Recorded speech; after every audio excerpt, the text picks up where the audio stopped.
satellite scan. Camera deployed. Link establishing.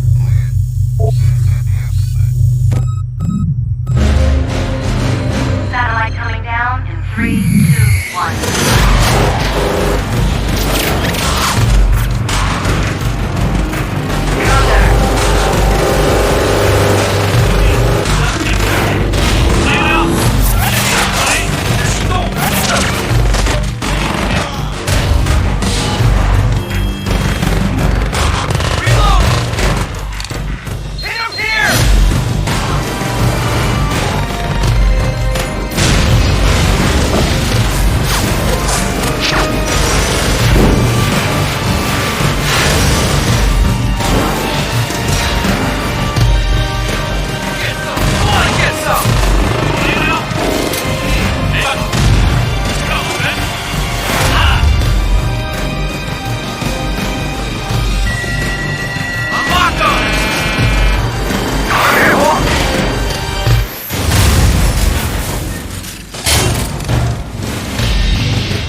Welcome to duty.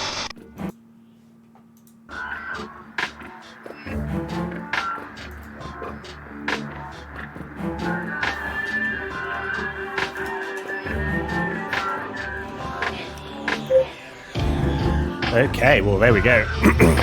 Welcome to the home of the Ghost Files. We continue our Battlefield series. We've done Battlefield 1942, we're now looking at Battlefield 2. There's a lot the same, there's a lot that's changed. Now this is obviously predominantly a multiplayer game. So let's just turn this audio down again. Audio again, not...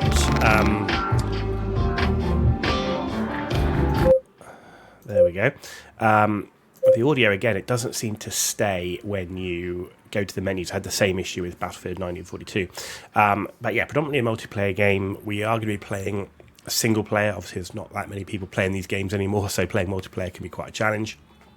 But just like Battlefield 1942, it's got a class-based system, and the single player essentially is multiplayer, but with bots. You don't really get a campaign there like in 1942, so this is much more about an instant battle. Choose your level of difficulty, choose your map. More for practice, I would say, than actual proper single player campaign. Also, there's quite a low number of bots on this one, though there were options to increase the number of bots, if I remember correctly. There were also unlocks in this game, so you can get different weapons to use as you ranked up. And there were ranks in this and like a leaderboard as well, so you can kind of see through the Battlefield HQ at the time. The other thing with this one is artillery. Now it is not player-controlled self-propelled guns. It essentially is a fixed asset that can be destroyed. So essentially a person can take the role of commander, can call in artillery and UAVs, but these are assets that can be destroyed in the enemy player's base. So what we're going to do is we're going to do a single player game just so you can see it. We're going to be just check in terms of the graphics, because all I've done is literally install the game, start playing. Right, I want to kind of show it with no messing around, no mods, and nothing. This is just, you install the game, this is what you get. So as I say, we've got that audio bug that keeps resetting, but we're running at a good resolution. We've got everything set to high. So actually, while the menus look quite grainy, the actual in-game graphics should look pretty good. You saw that great opening intro video, similar to the Battlefield 1942 one. Same music score as well. There were some slight changes. What we're going to do is we're going to look for the map, which is Dagging Oilfields. This is the map that was actually essentially previewed in that opening video. So we're going to play on that one. So without further ado, we're just going to do it on easy. We've got 16 in there. So let's start the game and see how it looks. So you can see there, you know, your ticket spawn times. So there were options to change this, I'd say, as well as increase the number of bots. You could mess with ticket ratios and time limits and stuff like that. Obviously this was a lot more predicated back in the day when there were a lot more dedicated servers, clan-owned servers and things like that. So having all those different server options was obviously critical for how people wanted to run clan servers. If they just wanted a single map to play over and over, or you know, maps that they didn't want, or they wanted to change the spawn time and so on. So that was obviously, you know, it's different now. You know, a lot of games now, it's you just go into a matchmaker and it shoves you into a game, into a server. But back in the day, you had whole communities built around a single server. Right, so without further ado, let's join the game. Right, so we are going to go on the US side. You can see you got more classes this time. So we had like recon and assault. We had like engineer, medic, and anti-tank. But now you've got a support class in Battlefield 2, and you've also got special ops. And then obviously you've got squads here that you can form. So we're going to start with special ops. Going to go into it. And you can see the assets here. So there's some of the artillery assets. We're going to have a look at those. So, yeah, there's an artillery asset here. So as a special ops person, you can actually get the C4 and you can blow up enemy. The artillery nearby belongs to your team. Special if ops. This is destroyed, also, your commander will not be able to give you artillery support. There's UAV hut here. You can blow that up as well. If you blow that up, the UAV trailer nearby belongs to your team. If this is destroyed, your commander will not be able to give you UAV support. Can we get in the helicopter in time? What's going to get in there before me? Vehicle there we go. To get in. I've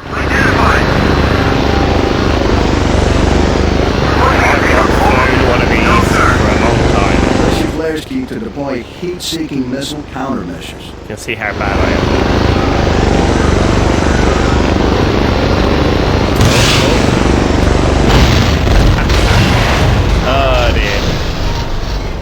So I'm not used to flying on a mouse and keyboard.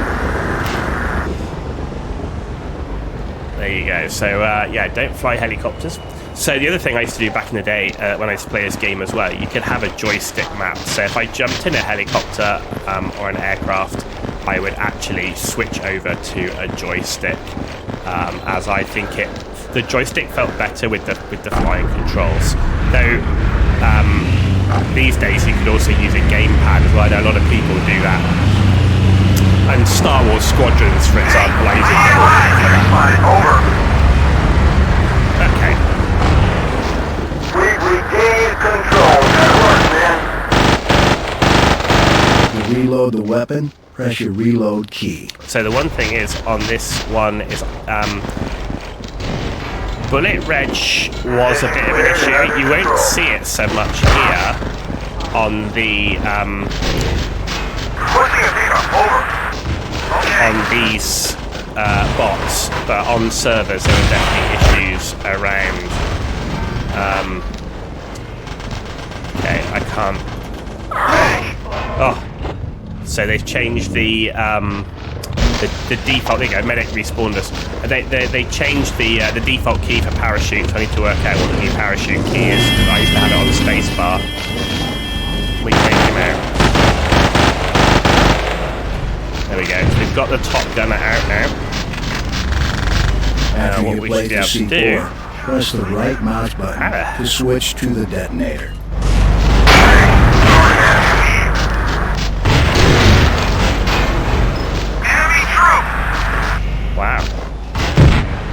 not kill him. Oh.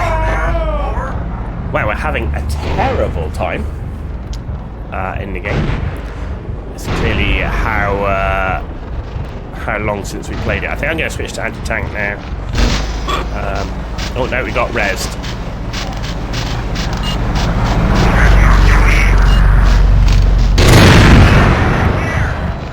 There you go. Finally, we took out the tank. So you got support here giving me ammo. You got a medic as well healing. Okay, we got another truck coming in.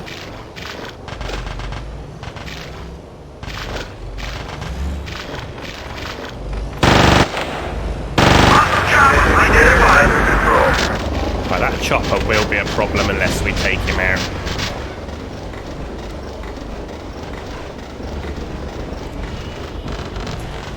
Where is he? Enemy troop! Where's that chopper gone?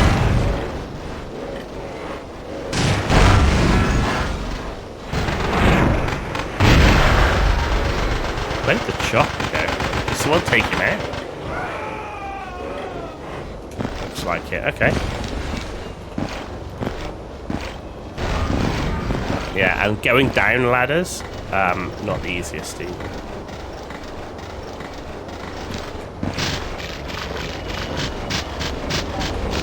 Huh, the chopper comes back just as I leave just as I leave that area. Right, what we need to do is try and find the enemy's UAV.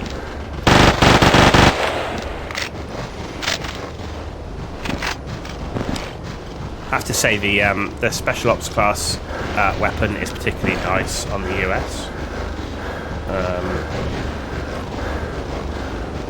There were obviously 3 expansions for this as well, so you had like special ops expansion, which introduced things like there were like grappling hooks, there was night vision, there was gas mask and gas grenades and all sorts of stuff. A lot of the missions played at night as well. That was quite good.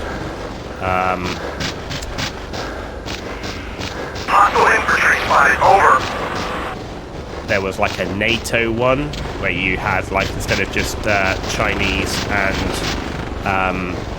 Chinese and American, you actually had NATO forces. Okay, we're surrounded here. How the hell did he throw a grenade that far? So he can throw grenades a lot further, you'll notice, than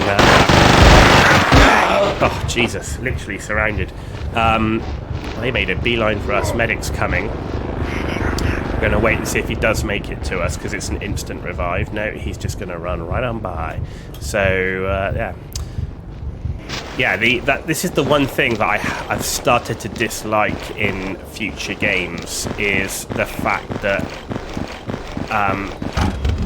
you can throw grenades like miles, whereas in Battlefield 1942, throwing grenades, you can't throw them that far. We reenact the intro. Get in. Is he in? Come on then, get in. You asked to pick up. Okay, now there's a chopper coming. So, typical bot, he asked for a pickup, and then when we go to pick him up, he... Hostile infantry spotted, over. Can't get up there. We go to pick him up, he doesn't get in.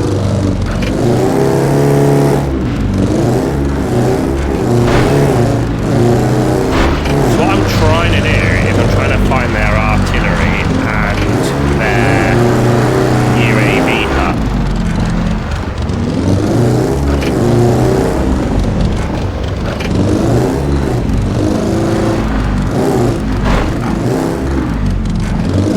That's the helipad. There's the UAV hub. So what we're going to do here is, this is something that this The really UAV the trailer special ops nearby can belongs do. to your enemy. Destroy it to prevent the enemy commander from using the UAV to spot your teammates. Takes a lot of C4.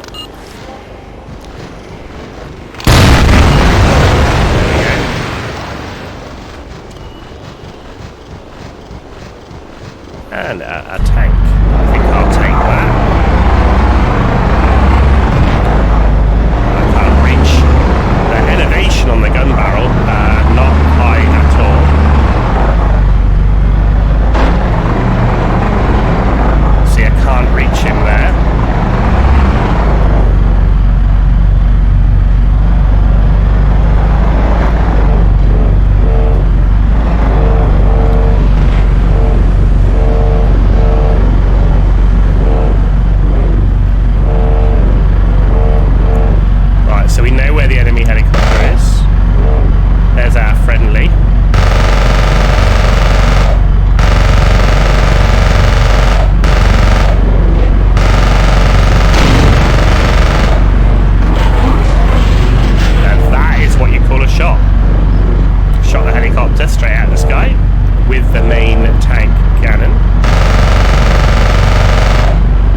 to respawn. There's no uncappable on this map.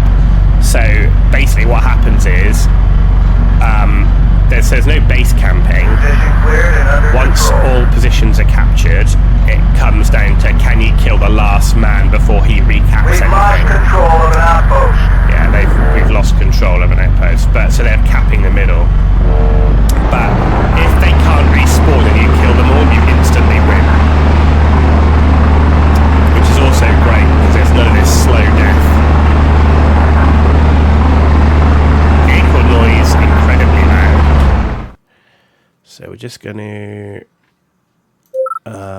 again, the audio is incredibly loud. Effects choose. Let's move these effects down to like that.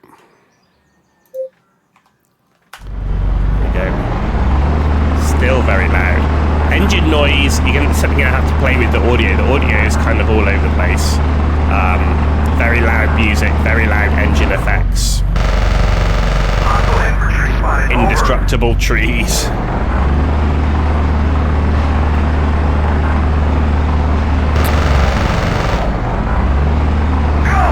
The interesting thing with this is you can't take the flag unless you're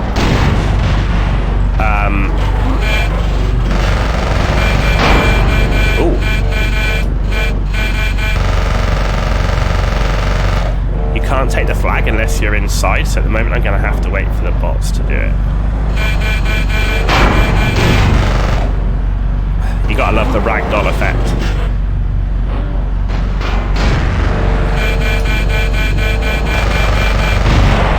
Ooh. Time to get out.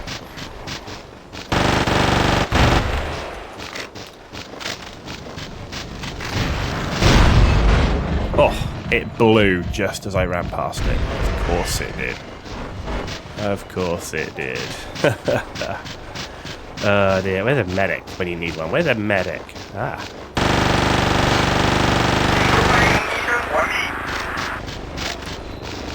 So the time to kill, you'll have noticed, is... Oh. The time to kill is very high. Very high, which is not a bad thing. There's a lot of games now which... This was less of a Twitch shooter. This was kind of, this was a game at the same time as... Counter-Strike, and it was very much not a Counter-Strike. Rather than competing against Call of Duty, it was more like competing against the likes of Counter-Strike, and Counter-Strike being very much a Twitch shooter. This definitely wasn't. This was slower. The radar station nearby belongs to your team. If this is destroyed, your commander will not be able to track the enemy so easily. Your sprint doesn't last for very long.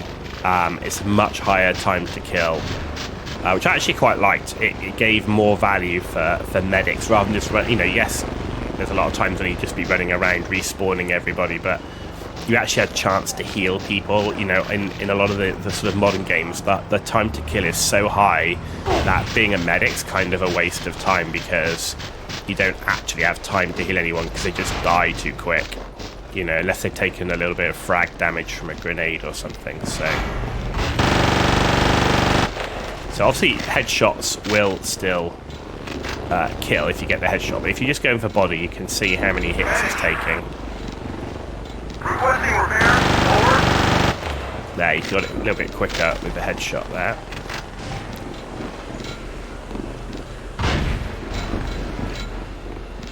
Right, so we've got enemy here somewhere. Requesting repairs. Over.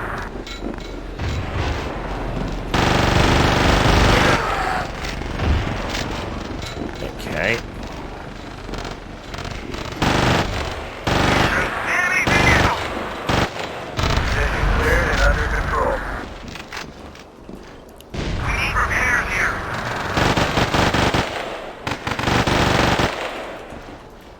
They're running low on ammo. We have now captured this flag, so we should hold all the points now. You can pick up We've lost control of an outpost. different class packs as well, so if you do want to change class, you can switch it up.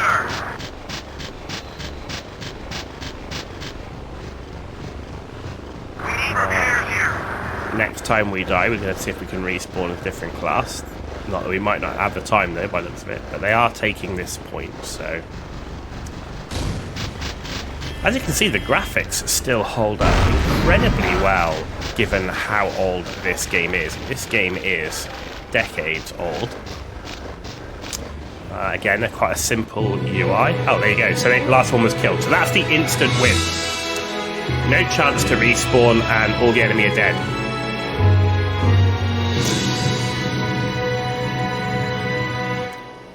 There you go. So, that's Battlefield 2. As you can see, it's very much like Battlefield 1. Battlefield 1, Battlefield 1942, in terms of how it plays. A couple more classes in there, which is nice. Some unlocks, but not the crazy customization you get today. And I think one of the things that became an issue with this game was grenade spam, which is plaguing, and explosive spam, which is plaguing a lot of these modern titles, which I prefer less. I prefer the gunplay rather than sat there spamming grenades. So, that's something that did start to become a problem, was the instant getting the ammo bags out, respawning grenades, and it just become a big grenade throwing contest. So, yes, getting shot by a tank and some explosive there, but it's not the same as... there's a lot more with perks and artillery things and stuff like that, where you get a lot of explosive spam.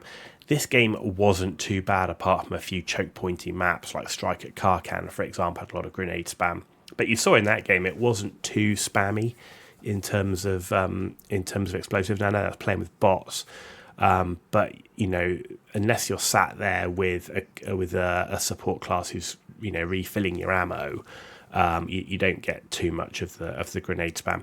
Battlefield 2 is probably my favourite in the series. Maybe there's rose tinted glasses on that, but I like the size of the maps. I like the fact it was a higher time to kill. It was a much slower time game. It felt a more tactical game.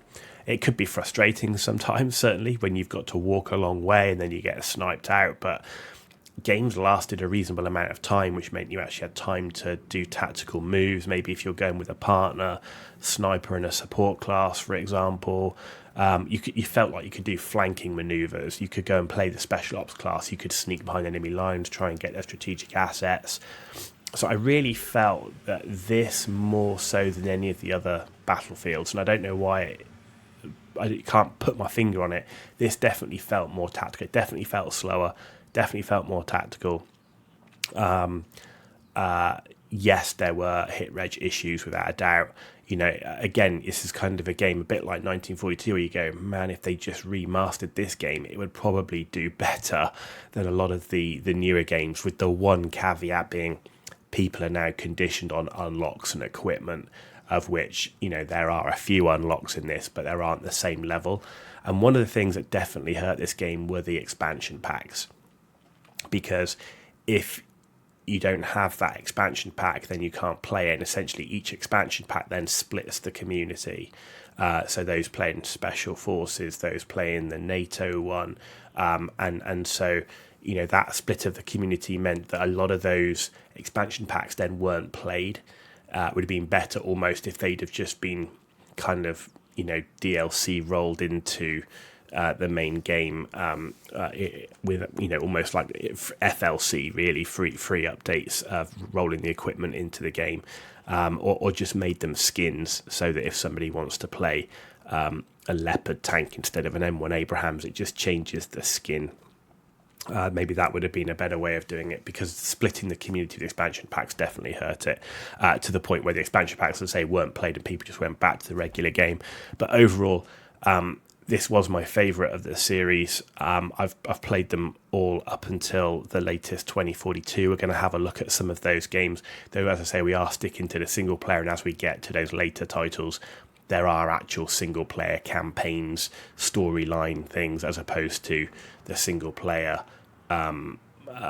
multiplayer with bots, essentially. So I hope you've enjoyed this video as we look at the Battlefield series. There's definitely nostalgia and there's definitely rose tinted glasses, and that's not to say that graphically, and some of the things that were done in the later Battlefields aren't good. They clearly are. But I can definitely say I never had so much fun in a Battlefield game than I did in 1942 and Battlefield 2. I think the only other Battlefield game I can say I had, my top three, Battlefield 1942, not in any order, Battlefield 1942, Battlefield 2, and Bad Company 2. Those are the three Battlefield games I had the most fun in. Maybe it's down to some quite broken combos, so much of explosive equipment everywhere, and so on in some of the later titles. I don't know. I definitely have this feeling in my mind that the more modern titles are much more explosive, spammy, and that the time to kill is so much faster. I know some people like the fast time to kill. Kind of like, though, in my mind, if you want quick time to kill, you go and play something that's a bit more of a Twitch reactive shooter, as opposed to something that I would see as more tactical, though not a simulation, where time to kill is incredibly high on those. So this is a more tactical arcade shooter, I think, in that regard. Anyway, that's my thoughts on this game. We're going to see Bad Company 2 coming up. We're going to see Battlefield 3 and these other ones coming up as well. You get to at least see how they look graphically. As I say, I think Battlefield 2 still stands up pretty well for given how old it is into graphically. It worked first time out the box. Downloaded, started playing, worked with the new resolutions. It was actually very, very smooth. No issues at all, apart from that one thing with the audio levels resetting every time you load into the game. So if you've got that music down and you've got those engine effects down, you load back into the game, man, they're back up at full again. So that's just one thing to keep in mind. As I say, hope you enjoyed the video. If you did, give it a thumbs up. If you didn't know, give it a thumbs down. Let me know why in the comments down below. And if you want to see more content, please hit that subscribe button. Free for you to do, means a lot for me. So thank you for that in advance. You've been watching The Ghost Owl, and I'll see you very soon.